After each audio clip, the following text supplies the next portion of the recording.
Tamil Bible Study.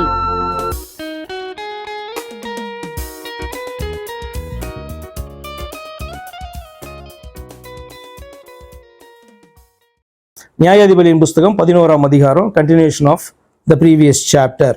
ஏன்னா கீலேயாத்தின் ஜனங்களும் பிரபுக்களும் ஒருவரையொருவர் நோக்கி, அம்மோன் புத்திரர் மேல் முந்தி யுத்தம் பண்ண போகிற மனுஷன் அப்படின்னா என்ன அர்த்தம்னா, லீட் பண்ணி போகிற மனுஷன் யார் அப்படிதான் வந்து பாத்தீங்கன்னா அர்த்தம்.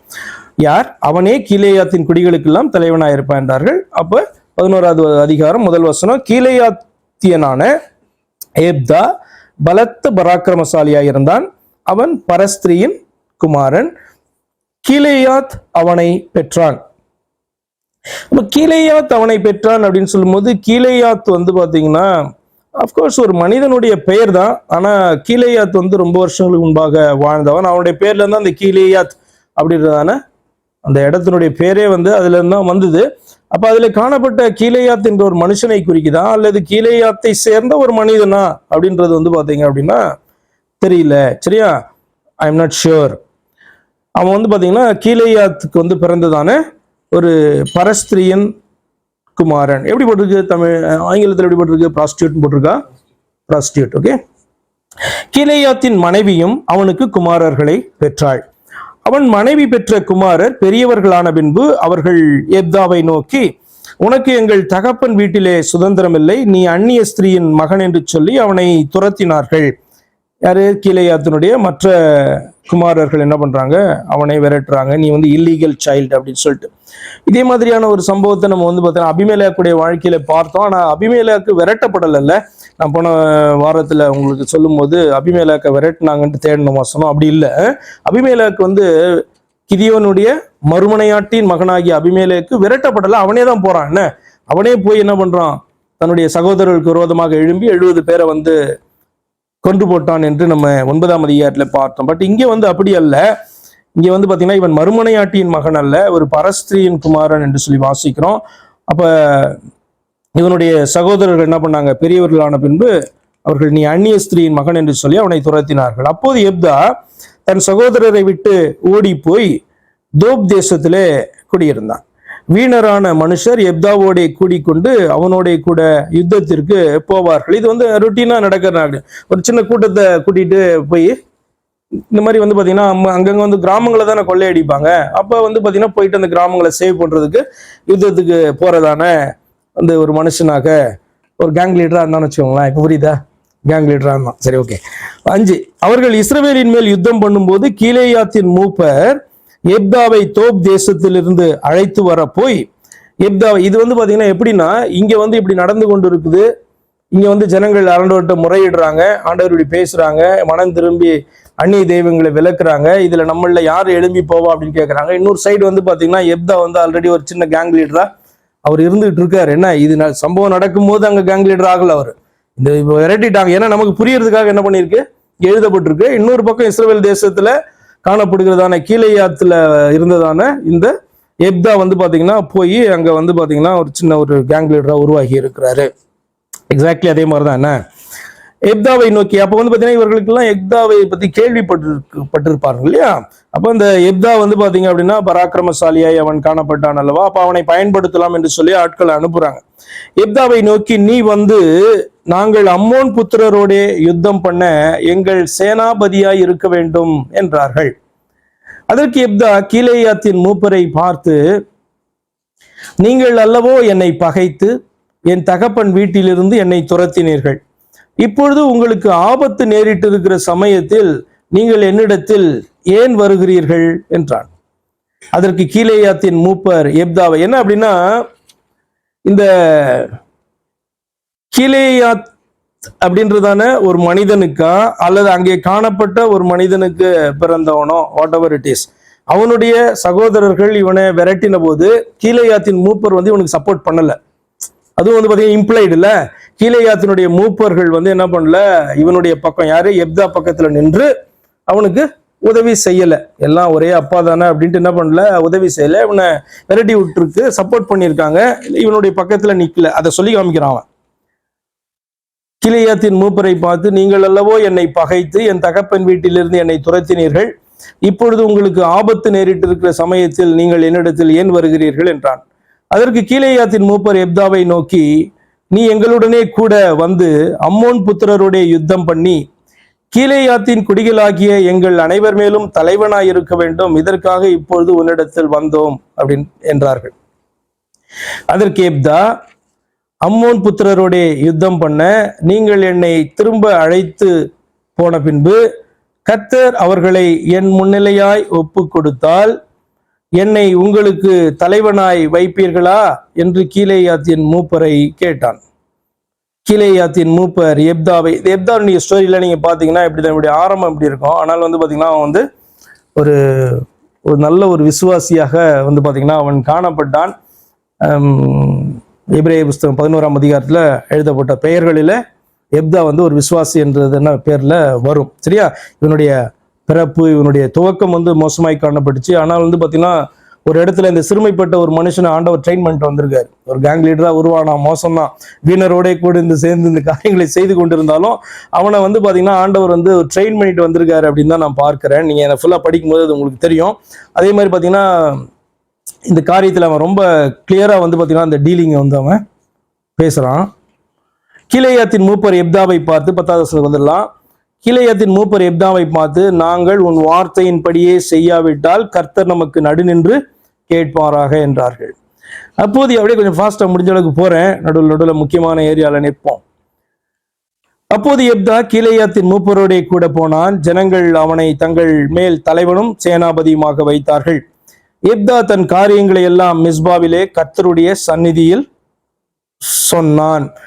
இப்ப இதுல இருந்தே நீங்க பாப்பீங்க எப்தா வந்து எப்படி ஒரு, அதுக்கு முன்னாடி எப்படி இருந்தாலும் நமக்கு தெரியாது, ஆனா ஒரு பக்கா ஒரு விசுவாசியாக அவன் வந்து மாறுகிறதை நீங்க பாப்பீங்க. ஸ்டார்டிங்கே அப்படிதான் இருக்கும். கர்த்தருடைய சந்நிதியில் சொன்னான். பின்பு எப்தா அம்மோன் புத்திரரின் ராஜாவினிடத்திற்கு ஸ்தானாபதிகளை அனுப்பி, நீ என் தேசத்தில் எனக்கு விரோதமாக யுத்தம் பண்ண வருகிறதற்கு எனக்கும் உனக்கும் என்ன வழக்கு இருக்கிறது என்று கேட்க சொன்னான். நீ இதுல பார்த்துட்டே வந்தீங்கன்னா இருந்த நியாயாதிபதியில ஒரு ராஜாவை போல நடந்து கொள்ளுகிறதான ஒரு மனுஷனை வந்து நீங்க எப்தாவை பார்ப்பீங்க.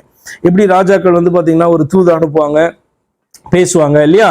அப்ப அந்த ஒரு குவாலிட்டி வந்து எப்தாக்கு இருக்கிறது நீங்க இந்த வசனத்தை பார்ப்பீங்க. பின்பு எப்தா அம்மோன் புத்திரரின் ராஜாவின் இடத்திற்கு ஸ்தானாபதிகளை அனுப்பி, அம்பாசடர்ஸை அனுப்பி, நீ என் தேசத்தில் எனக்கு விரோதமாக யுத்தம் பண்ண வருகிறதற்கு எனக்கும் உனக்கும் என்ன வழக்கு இருக்கிறது என்று கேட்க சொன்னான். அம்மோன் புத்திரரின் ராஜா எப்தாவின் ஸ்தானாபதிகளை நோக்கி, இஸ்ரவேலர் எகிப்திலிருந்து வருகிற போது, நீங்க எல்லாம் கவனிச்சுட்டே வரணும் எப்தா பேசுறதையும். இப்ப நீங்க இதை எப்படி நீங்க புரிஞ்சுக்கிறீங்க? எப்தா உண்மையை பேசுறானா அல்லது அம்மோன் புத்திரர் உண்மையை பேசுறாங்களா நீங்க எனக்கு சொல்லணும். அம்மோன் புத்திரரின் ராஜா எப்தாவின் ஸ்தானாபதிகளை நோக்கி, இஸ்ரவேலர் எகிப்திலிருந்து வருகிற போது அர்னோன் துவங்கி யாபோக் மட்டும் யோர்தான் மட்டும் இருக்கிற என் தேசத்தை கட்டி கொண்டார்களே, இப்பொழுது அதை எனக்கு சமாதானமாக திரும்ப கொடுத்து விட வேண்டும் என்று சொல்லுங்கள் அப்படின்ட்டு அம்மோனின் ராஜா வந்து பாத்தீங்கன்னா சொல்றான். இது ட்ரூவா? சொல்லுங்க எனக்கு. அம்மோன் புத்திரருடைய தேசத்தை வந்து பாத்தீங்கன்னா இஸ்ரவேல் ஜனங்க எடுத்துக்கொண்டார்களா வரும்போது on the way from Egypt எக்ஸோடஸ்ல? அப்படி வந்து அவங்க கிளைம் பண்றாங்க, எடுத்துக்கிட்டாங்கல்ல, அதை ரிட்டர்ன் பண்ணு அப்படின்றாங்க. சரியா? அவன் கேட்கறான் அம்மோன் புத்திரன்.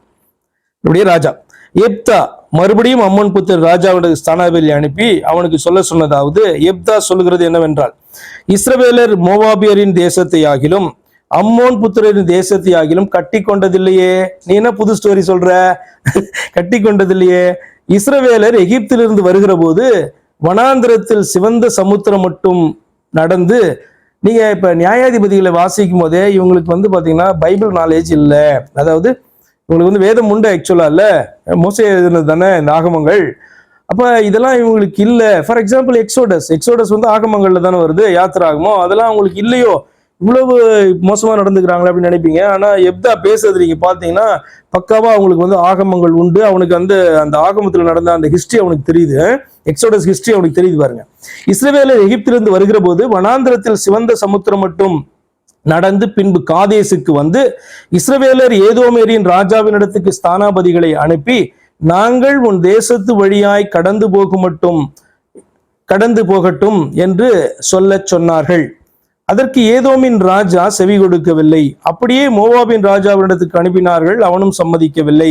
ஆதலால் இஸ்ரவேலர் காதேசிலே தரித்திருந்து பின்பு வனாந்திர வழியாய் நடந்து ஏதோம் தேசத்தையும் மோவாப் தேசத்தையும் சுற்றி போய் மோவாபின் தேசத்திற்கு கிழக்கே வந்து மோவாபின் எல்லைகளுக்குள் பிரவேசியாமல் மோவாபின் எல்லையான அர்னோன் நதிக்கு அப்பாலே பாளையம் இறங்கினார்கள். இது உங்களுக்கு புரியுதா? இப்ப நம்ம பார்த்துட்டு வந்தது என்ன அப்படின்னா, ஏதோம் தேசத்துக்கு வழியா ராஜபாதை வழியா நாங்க போவோம் அப்படின்னு வாங்க. ஏதோமியர் வந்து பாத்தீங்கன்னா நோ அலோ பண்ண மாட்டாங்க.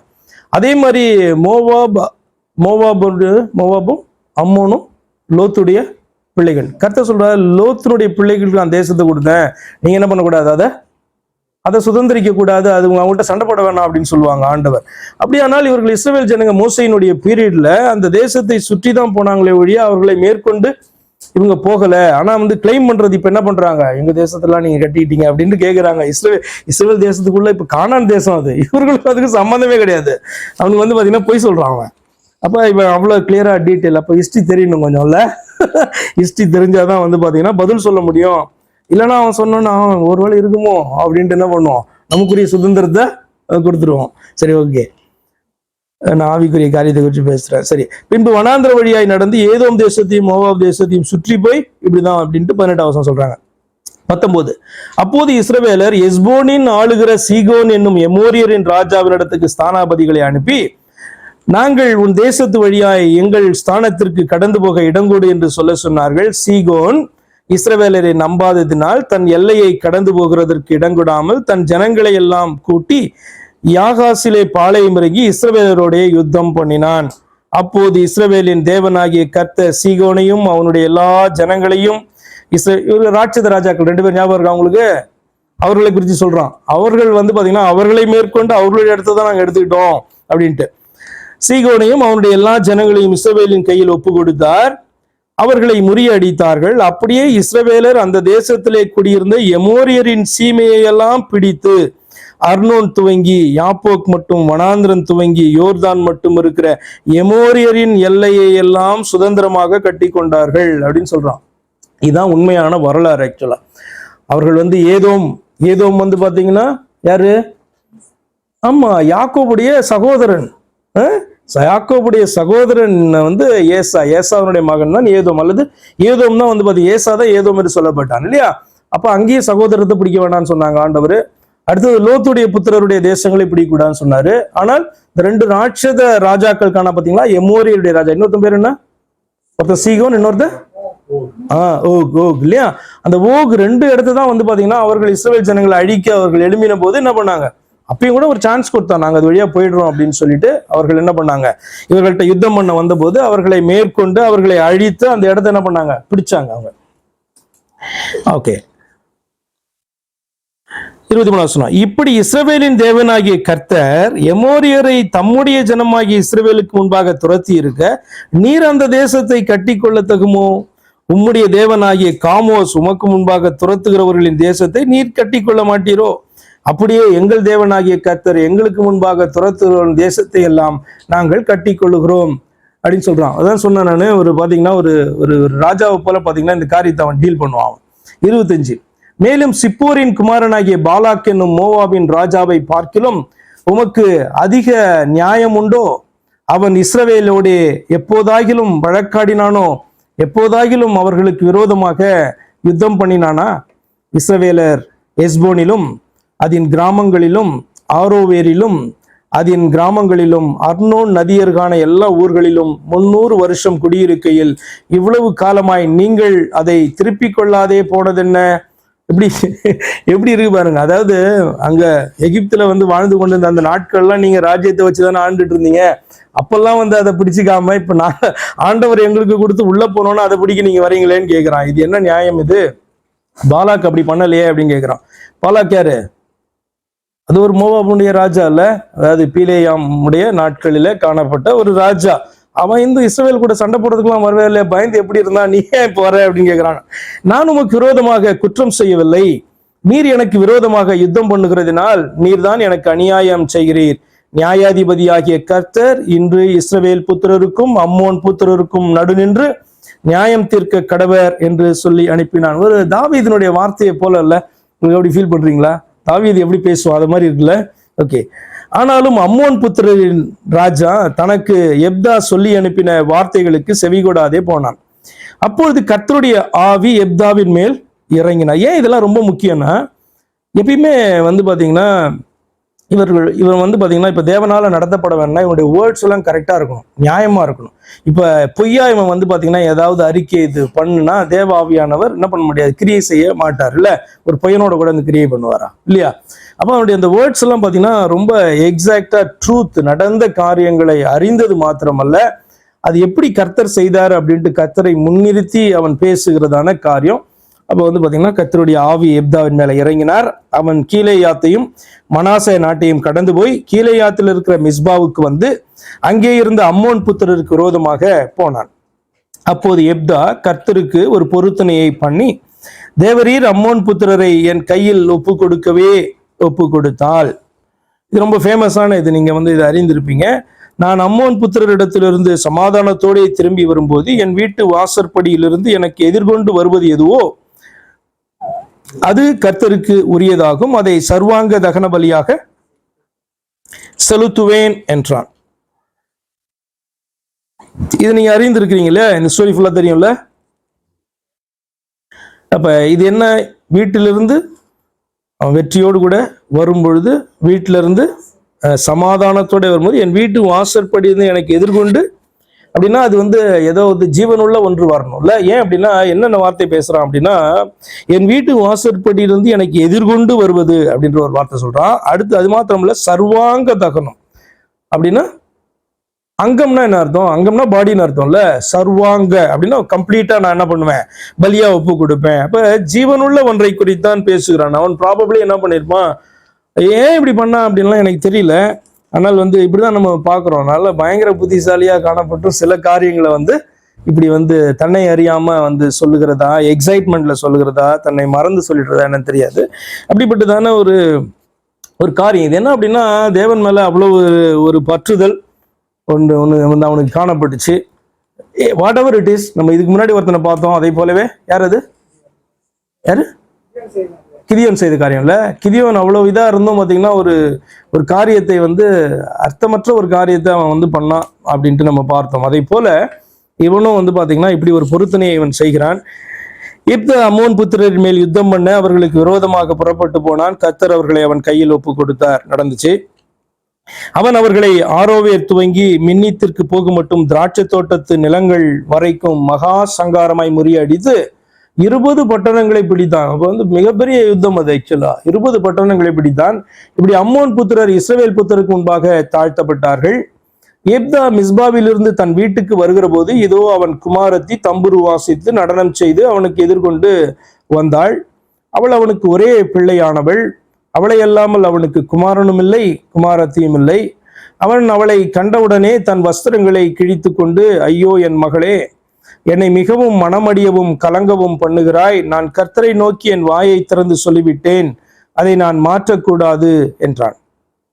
அப்பொழுது அவள், என் தகப்பனே, நீர் கர்த்தரை நோக்கி உம்முடைய வாயை திறந்து பேசினீர் அல்லவோ, அம்மோன் புத்திரராகிய உம்முடைய சத்துருக்களுக்கு நீதியை சரிக்கட்டும் ஜெயத்தை கர்த்தர் உமக்கு கட்டளையிட்டபடியினால் உம்முடைய வாயிலிருந்து புறப்பட்டபடியே எனக்கு செய்யும் என்றாள். அப்ப அவளுடைய வேர்ட்ஸும் நீங்க பார்க்கும்போது நம்ம எப்தாவுடைய ஸ்டார்டிங் எப்படி பார்க்குறோம், ஒரு பரஸ்திரியினுடைய ஒரு மகன் அங்கிருந்து விரட்டப்பட்டதான ஒரு மனுஷன்னு பார்க்குறோம். எப்தாவுடைய வேர்டிங்ஸ் மாத்திரம் கிடையாது, அவனுடைய மகளுடைய வேர்டிங்ஸும் வந்து பார்த்தீங்கன்னா இவ்வளவு ஒரு விசுவாசியான வார்த்தை வரும்போது, அப்ப வந்து அந்த காலத்துல நீங்க நியாயாதிபதியுடைய காலத்தை நீங்க எடுத்து பார்த்தீங்கன்னாலே கர்த்தருக்கு பயந்து நடக்கிற மனுஷனையும் அப்படியாக நடக்கிறதான குடும்பத்தையும் பார்ப்பதே ஒரு அரிதான ஒரு காரியம். அப்படிப்பட்ட சூழ்நிலையில வந்து பாத்தீங்கன்னா இந்த பிள்ளைய அவன் வளர்த்துருக்கிறதெல்லாம் பாத்தீங்கன்னா உங்களுக்கு ரொம்ப ஆச்சரியமா இருக்கு. அவன் பேசுகிறதான வார்த்தை 36 வருஷத்தை அப்புறம் நீங்க வாசித்து பார்த்துக்கோங்க, ரொம்ப ஆச்சரியம் உண்மையிலே. பின்னும் அவள் அப்ப ஒரு மனுஷனுடைய என்ன ஒரு லேர்னிங்னா, ஒரு மனுஷனுடைய ஆரிஜின் எப்படி வேணா இருக்கலாம். இப்ப பரஸ்திரியா பிறக்கணும்னா இவன் நினைச்சிருப்பான், இது அவனுடைய கையில இல்லாத ஒரு காரியம் இல்லை, அவனுடைய தகப்பனுடைய தவறான ஒரு காரியம். ஆனா அந்த பிள்ளை பிறந்துச்சு, அவ்வளவுதான். அப்ப ஒரு மனுஷனுடைய ஆரிஜின் என்பது முக்கியம் அல்ல, அவன் எப்படி வளருகிறான், எப்படி ஆண்டவரை பிடித்து கொள்ளுகிறான், எப்படிப்பட்ட வாழ்க்கையை வாழறான் என்பதுதான் எப்தால இருந்து பார்க்கும்போது நீங்க வந்து ஆச்சரியமாக யோசிக்கணும். ஆனா ஈவன் கிதியோனை கூட நீங்க வந்து இப்படி பார்க்க முடியாது, அப்படிப்பட்டதான ஒரு மனுஷனாக அவன் மாதிரி. சரி, இதை பார்ப்போம் நம்ம. ஓகே, அவ சொல்ற, உமக்கு உம்முடைய வாயினின்று புறப்பட்டபடியே எனக்கு செய்யும் அப்படின்றா. 37 வசனம். பின்னும் அவள் தன் தகப்பனை நோக்கி, நீர் எனக்கு ஒரு காரியம் செய்ய வேண்டும். நான் மலைகளின் மேல் போய் திரிந்து நானும் என் தோழிமார்களும் என் கன்னிமையின் நிமித்தம் துக்கம் கொண்டாட எனக்கு 2 மாதம் தவணை கொடும் என்றாள். அதற்கு அவன், போய் வா என்று அவளை 2 மாதத்திற்கு அனுப்பிவிட்டான். அவள் தன் தோழிமார்களோடும் கூட போய் தன் கன்னிமையின் நிமித்தம் மலைகளின் மேல் துக்கம் கொண்டாடி 2 மாதம் முடிந்த பின்பு தன் தகப்பனிடத்திற்கு திரும்பி வந்தாள். அப்பொழுது அவன் பண்ணியிருந்த தன் பொருத்தனையின்படி அவளுக்கு செய்தான். அவள் புருஷனை அறியாதிருந்தாள். இது நிமித்தம் இஸ்ரவேலின் குமாரத்தியில் வருஷந்தோறும் போய் 4 நாள் கீலேயாத்தியனான எப்தாவின் குமாரத்தியை குறித்து புலம்போது இஸ்ரவேலிலே வழக்கமாயிற்று அப்படி சொல்லி நம்ம வாசிக்கிறோம். இதை குறித்து நான் உங்களுக்கு சொல்லியிருக்கேன். இப்போ எக்ஸாக்ட்லி வந்து எப்தா வந்து இப்படி வந்து தன்னுடைய குமாரத்திய பலியா ஒப்பு கொடுத்தாரா? இது நீ பார்க்கும்போது, நீங்க லிட்டரலா பார்க்கும்போது பலியாக ஒப்பு கொடுத்தார் அப்படின்னு தான் முடியுது. ஆனால் வந்து பலியா ஒப்பு கொடுத்தாரா அல்லது எப்படி நம்ம அதை புரிஞ்சுக்கிட்டோம்? நான் எக்ஸ்பிளைன் பண்ணது உங்களுக்கு ஞாபகம் இருக்காது. இவ்வளவு தேவனுடைய வார்த்தைகளை அறிந்திருக்கிற ஒரு மனுஷன் அடுத்து வந்து பாத்தீங்கன்னா பலியா ஒப்பு கொடுக்கணும் அப்படின்னு சொன்னா இது வந்து ஆசாரியனை வைத்து தான் செய்ய முடியும் இல்லையா? பலியா வந்து இவன் கொடுக்கறது கிடையாது, ஆசாரியன்கிட்ட கொண்டு போய் தான் பலியை ஒப்பு கொடுக்கணும். அப்படியானால் இது வந்து நியாய பிரமாணத்தின்படி இந்த பலியை என்ன பண்ண முடியாது? பிரமாணத்தின்படி செலுத்த முடியாது. ஆசாரியனும் இந்த பலியை என்ன பண்ண மாட்டான்? அக்செப்ட் பண்ணி செலுத்த மாட்டான். அப்படியே செலுத்தினாலும் நரபலி கொடுக்கப்பட்டாலும் அதை ஆண்டவர் அக்செப்ட் பண்ணிக்க போறதே இல்லை. அப்படின்னா என்னதான் நடந்திருக்கும்? ஏன்னா இவ்வளவு வார்த்தைகளை குறித்து எல்லாம் பேசுறாங்க இல்லையா? கர்த்தருக்கு பயந்து விசுவாசத்தோடு பிரமாணங்களின் படியெல்லாம் என்ன பண்றாங்க? பேசுறாங்க. அப்படி இருக்கும்போது தன்னுடைய மகளை வந்து இந்த வார்த்தையின்படி அவன் என்ன பண்ணியிருப்பான்? பலி கொடுத்திருப்பானா? ஆனால் இங்க வந்து பாத்தீங்க அப்படின்னு சொன்னா எப்படி முடியுது? 2 மாதம் முடிந்த பின்பு தன் தகப்பனிடத்துக்கு திரும்பி வந்தால் அப்பொழுது அவன் பண்ணியிருந்த தன் பொருத்தனையின்படியே அவளுக்கு செய்தான். அவள் புருஷனை அறியாதிருந்தாள் அப்படின்ட்டு முடியுது. எப்படி நடந்திருக்கும்? நான் சொன்னது யாருக்கா ஞாபகம் இருக்கா? எக்ஸ்பிளைன் பண்ண முடியுமா? எப்தா என்ன செஞ்சிருப்பான் அப்படின்னு நினைக்கிறீங்க? 2 சான்ஸ் இருக்கு. ஒண்ணு வந்து பாத்தீங்கன்னா அவன் பலியிட்டு இருக்கணும். பலியிட்டு இருந்தால் அந்த பலியை ஆண்ட பொருத்தனையின்படியே அவன் பலியிட்டு இருந்தான். அந்த பலி வந்து பிரமாணத்தின்படி கொடுக்கப்படவும் முடியாது. அப்படியே கொடுத்தாலும் ஆண்டவர் அதை அக்செப்ட் பண்ணிக்கிறதும் கிடையாது. அர்த்தமே இல்லைல்ல. ஆனா பொருத்தனையை நிறைவேற்றினதான திருப்தி வந்து எப்தாவுக்கு வேணா காணப்பட்டிருக்கலாம். இல்லை அப்படின்னு சொன்னா என்ன நடந்திருக்கும்? ஏன்னா இவளுடைய கன்னிமையை குறித்து பேசப்பட்டிருக்கு. கன்னிமையை குறித்து துக்கம் கொண்டாடுறதற்கு 2 மாசம் வேணும்னு கேட்கிறா. அடுத்து வந்து பாத்தீங்க அப்படின்னு சொன்னா புருஷனை அறியாது இருந்தால் வேர்ஜின் அவ. அதே மாதிரி 40வது வருஷம் சொல்லுது. இது நிமித்தம் பாத்தீங்கன்னா ரெகுலரா ஒரு காரியம் இஸ்ரவேல்ல பண்ணப்பட்டது. என்ன அப்படின்னா இஸ்ரவேலின் குமாரத்தியல் வருஷந்தோறும் போய் 4 நாள் கீலேயாத்தில் உள்ள எப்தாவின் குமாரத்தியை குறித்து புலம்புவது இஸ்ரவேலிலே வழக்கமாயிற்று அப்படின்ற ஒரு வசனத்தோட முடியுது. அப்ப இது என்ன? எப்படி? யாருக்கும் ஞாபகம் இல்லையோ? இது நான் என்ன சொன்னேன்? எப்படி எக்ஸ்பிளைன் பண்ண? உங்களுக்கு எப்படியா இருந்திருக்கதான் வாய்ப்பு இருக்கு அப்படின்னு எக்ஸ்பிளைன் பண்ண. அப்படிதான் நான் நினைக்கிறேன். என்ன அப்படின்னா அவள் தன்னுடைய கன்னிமையின் நிமித்தம் அவ வந்து பாத்தீங்கன்னா திருமணமாகாத ஒரே கன்னி பெண். இனி வந்து பாத்தீங்க அப்படின்னு சொன்னா அவங்களுக்கு எப்தாவுக்கு வந்து சந்ததி இருக்க போறது கிடையாது. இந்த ஜென்ரேஷனோட அடுத்த ஜென்ரேஷனோட முடிஞ்சிருது. ஏன்னா குமாரர் கிடையாது, குமாரத்தி கிடையாது. இவளுக்கு விவாகம் பண்ணினால்தான் வந்து பாத்தீங்கன்னா அடுத்த ஒரு ஜென்ரேஷன் வந்து எப்தாவுக்கு கிடைக்கும். ஓகேவா? அப்ப இவ்வளவு வெர்ஜினா காணப்படுறா. இன்னும் திருமணமாகாதவளா வெர்ஜினா காணப்படுறா. அப்ப கன்னிமையின் நிமித்தம் அப்படின்னு சொன்னா இதனுடைய ஒரே பாயிண்ட் என்ன அப்படின்னு சொன்னா இனி பிள்ளைகளை பெற்று தன்னுடைய தகப்பனுடைய சந்ததியினுடைய பெயர் சொல்ல முடியாததான ஒரு சூழ்நிலை வந்து பாத்தீங்கன்னா இந்த பொருத்தனையினாலே உண்டாகுது. அப்ப துக்கம் கொண்ட கன்னிமை நிமித்தம் துக்கம் கொண்டாடுறது என்ன அப்படின்னு சொன்னா திருமணமாகி பிள்ளைகளை பெற முடியாத அதே இடத்துல வந்து கட் ஆகுது, ஜென்ரேஷன் கட் ஆகுது அப்படின்றதுதான் பாத்தீங்கன்னா அங்க முக்கியமான காரியம். அதனாலதான் பாத்தீங்கன்னா தன்னுடைய கன்னிமைக்காக துக்கம் கொண்டாடுகிற காரியம் 2 வருஷம் மாதம் துக்கம் கொண்டாடுகிறதான காரியம்.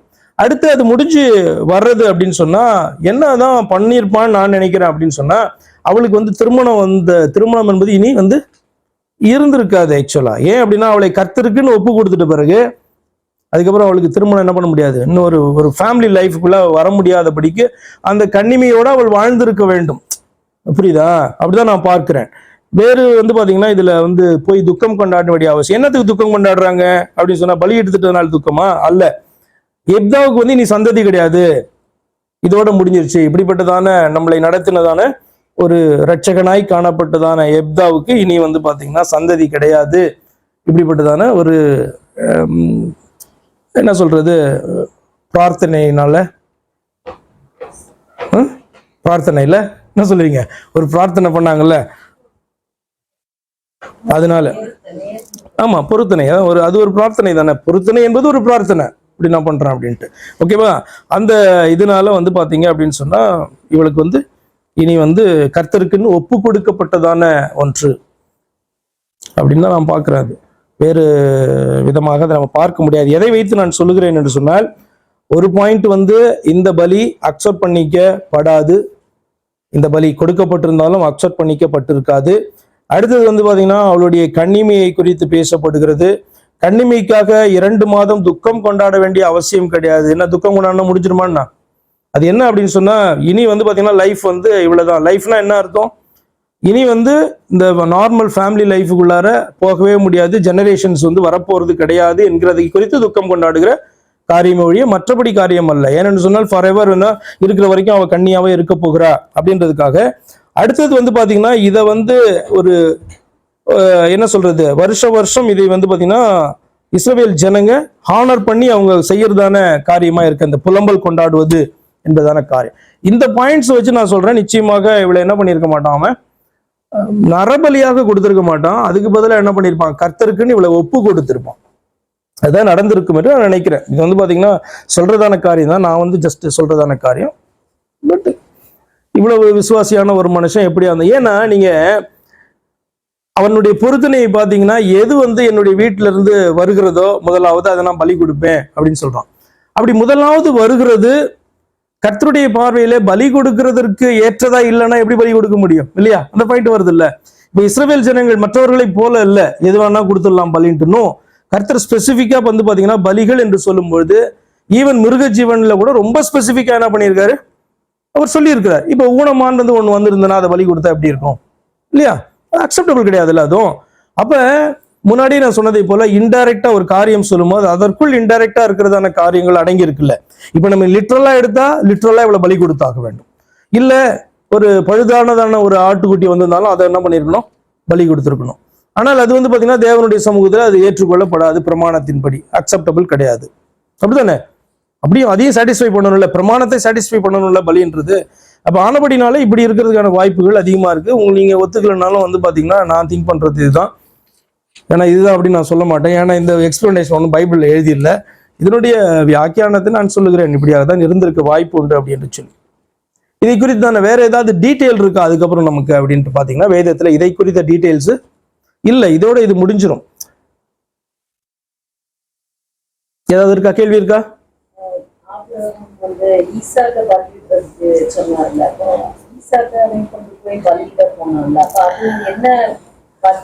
இப்ப அந்த டைம்ல வந்து ஃபர்ஸ்ட் பாயிண்ட் என்ன அப்படின்னா, பிரமாணங்கள் எப்பொழுது உண்டாக்கப்பட்டது, எப்போது கொடுக்கப்பட்டது அப்படின்னு சொன்னா மோசேயின் காலத்தில் தான் கொடுக்கப்பட்டது. அதுக்கு முன்னாடி பிரமாணமே இல்லையானா இருந்தது. எப்படின்னா ஆண்டவர் பேசினதெல்லாம் பிரமாணம் தான், ஆனால் ஸ்பெசிபிக்கா இப்படி எல்லாம் ஈவன் ரிலேஷன்ஷிப்ஸை குறிச்சு வந்த பிரமாணங்கள் கூட நீங்க வந்து மோசேயின் மூலமா கொடுக்கப்பட்ட போதுதான் வரும் இல்லையா? அப்ப பலிகளை குறித்த பிரமாணங்களும் அதுக்கப்புறம் தான் ஆண்டவர் கொடுத்தார். ஈவன் தோ இந்த பலி வந்து அக்செப்ட் பண்ணிக்க கூடாத பலி அப்படின்ட்டு நமக்கு இன்னைக்கு புரியுது. பட் ஆபிரகாம்கிட்ட சொல்லும் போது அப்படி கிளியர் கட் பலியை குறித்து தானே இது இல்லையே. இப்ப எப்படி நீங்க பார்ப்பீங்க அப்படின்னு சொன்னா, ஆபிரகாம் பலியிடும்போது என்ன பண்ணா, இருக்கிறதுல நல்லதாக பார்த்து எடுத்துட்டு போய், இன்ஃபேக்ட் அப்படிதானே பண்ணுவீங்க. நமக்கு ஒரு மந்தை இருக்கு, ஆட்டு மந்தை. இப்ப நீங்க தேவனுக்கு பலி பிரமாணமே கிடையாது, பிரமாணமே இன்னும் கொடுக்கல.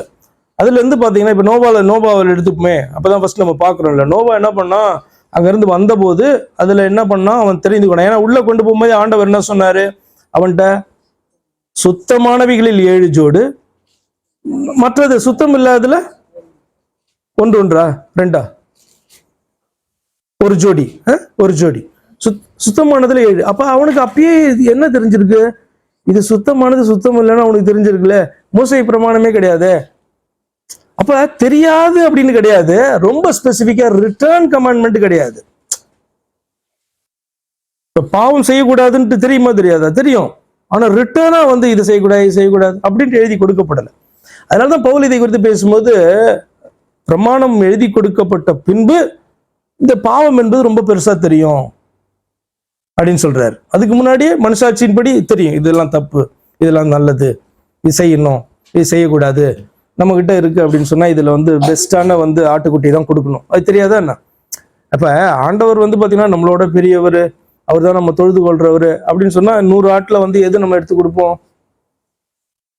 நம்ம வந்து பாத்தீங்கன்னா இருக்கிறது பெஸ்ட் தான் எடுத்து கொடுப்போம். இல்ல இது வந்து 10,000க்கு போவோம், இது 2,000க்கு போவோம்னா நார்மல் மனுஷனா வந்து பாத்தீங்க அப்படின்னா ஆண்டவரை 2ஆம் பட்சமா வைக்கிறவன் என்ன பண்ணுவான்? இதை வித்தால் இவ்வளவு லாபம் கிடைக்கும், இது அவசியமா என்னுடைய குடும்பத்துக்கு அவசியம், அதனால இதை நான் வைத்து இதை கொடுப்பேன் அப்படின்னு திங்க் பண்ணுவான். அதுக்கு ஒரு சாக்கு போக்கெல்லாம் அவன் நடந்துருப்பான். ஆனா உண்மையா வந்து பாத்தீங்கன்னா ஆண்டவருக்கு இப்படிதான் கொடுக்கணும் அப்படின்னு நமக்கு தெரியுமா தெரியாதா? இதுல இருக்கிறது பெஸ்ட் தான் கொடுக்கணும்னு தெரியுமா தெரியாதா? ஏன் கொடுக்கறது இல்ல? மனதில்லை. அப்ப இது எல்லாருக்கும் தெரியும்.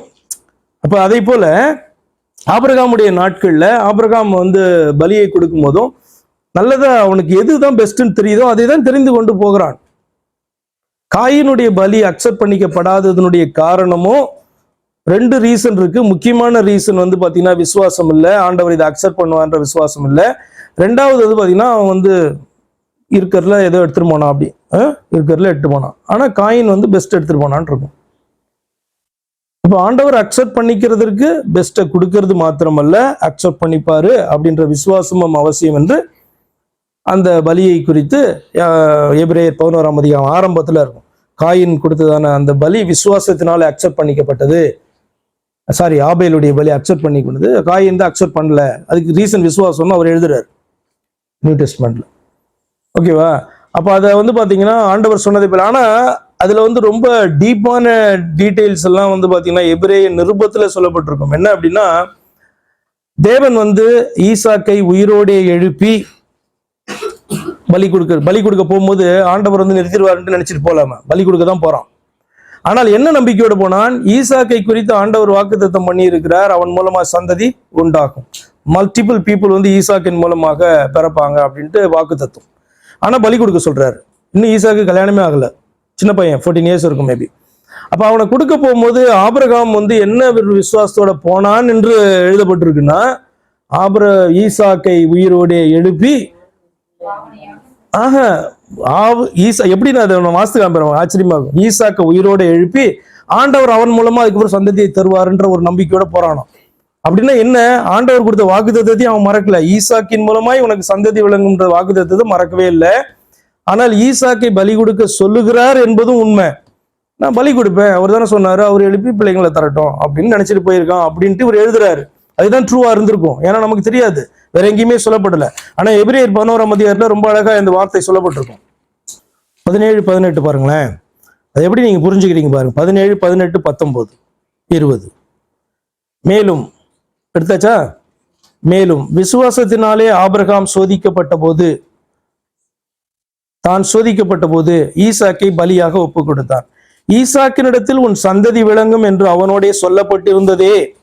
இப்படிப்பட்ட வாக்கு தத்தங்களை பெற்றவன் மரித்தோரிலிருந்து எழுப்ப தேவன் வல்லவராய் இருக்கிறார் என்று எண்ணி. அப்படின்னா என்ன இதோட போயிருக்கான்? இவனை பலி கொடுக்க போறேன் நானு, ஆனா மரித்தோர்ல இருந்து ஆண்டவர் எழுப்பிடுவார். அவனை எழுப்பி எப்படிப்பட்ட விசுவாசம் பாருங்களேன். நமக்கு இன்னைக்கு உயிர்த்தெழுதலை குறிச்செல்லாம் அவ்வளவு கிளியர் கட்டான டீச்சிங்ஸ் இருக்கு. ஆபிரகாமுக்கு வந்து பாத்தீங்கன்னா அவ்வளவு கிளியர் கட் டீச்சிங்ஸ் வந்து இருந்ததான் தெரியாது. அவன் ஒரு தீர்க்கதரிசி, விசுவாசி. ஆனா நம்ம அளவுக்கு வேத வந்து பாத்தீங்கன்னா அவன் கையில இருந்ததானா? இல்லையா? அப்ப மரித்தோரிலிருந்து எழுப்ப தேவன் வல்லவராய் இருக்கிறார் என்று எண்ணி தனக்கு ஒரே பேரானவனையே பலியாக ஒப்பு கொடுத்தான். மரித்தோர்ல இருந்து அவனை பாவனையாக திரும்ப. அப்படின்னா என்ன அர்த்தம்? பாவனையாகனா ஆண்டவர் வந்து மறிக்கவே ஒப்பு கொடுக்கல, அவனை இவனை டெஸ்ட் பண்றதுக்காக மாத்திரம்தான் அது. அவனை மறிக்கிறதுக்கு முன்னாடியே ஆண்டவர் தடுத்துட்டாரு. அப்ப மறிக்க ஒப்பு கொடுத்திருந்தாலும் அவன் மறித்தாலும் அவனை உயிரோடு எழுப்பி அவன் மூலமாக தான் சந்ததி விளங்கும்.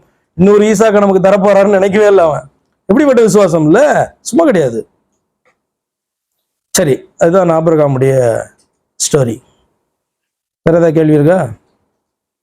ஆபிரகாம் போய் தனியா மலையில பலிக்கு போனாங்க. அப்போ எப்தாவின் பிள்ளையையும் கொண்டு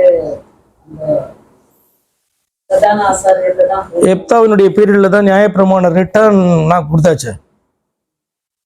இந்த பலிகள் தான் ஏற்றுக்கொள்ளப்படும், இதெல்லாம் தான் பலி கொடுக்கணும், அதுல ஸ்பெசிஃபிக்கா நரபலி எல்லாம் கொடுக்க கூடாதுல்ல, அப்படிதான் இருக்கு. அப்பெல்லாம் எப்தாக்கு தான் இவ்வளவு டீட்டெயில் தெரியுது. எக்ஸோடஸ் பெற்றிருக்கிற, அதாவது யாத்ராகம புஸ்தகத்தை பெற்றிருக்கிறதான எப்தா லேவியராகம புஸ்தகத்தை பெறவில்லையா? 5 ஆகமங்களும் இருந்துச்சே, மோசேயின் காலம் முடிஞ்சிச்சே. மோசேயின் காலம் முடிந்து யோசுவாவின் காலம் முடிஞ்சு யோசுவாவின் புத்தகமும் இருந்திருக்குமே. அப்போ எக்ஸோடஸ் மாத்திரமல்ல, எப்படியாக வந்து இவர்கள் யுத்தம் பண்ணி தேசங்களை பிடித்து உள்ளே சுதந்திரித்தார்கள் என்கிற டீடைல்ஸ் வரைக்கும் வந்து பாத்தீங்கன்னா அவர்களுக்கு புக்கா உண்டு, கையில இருந்துச்சு இல்ல.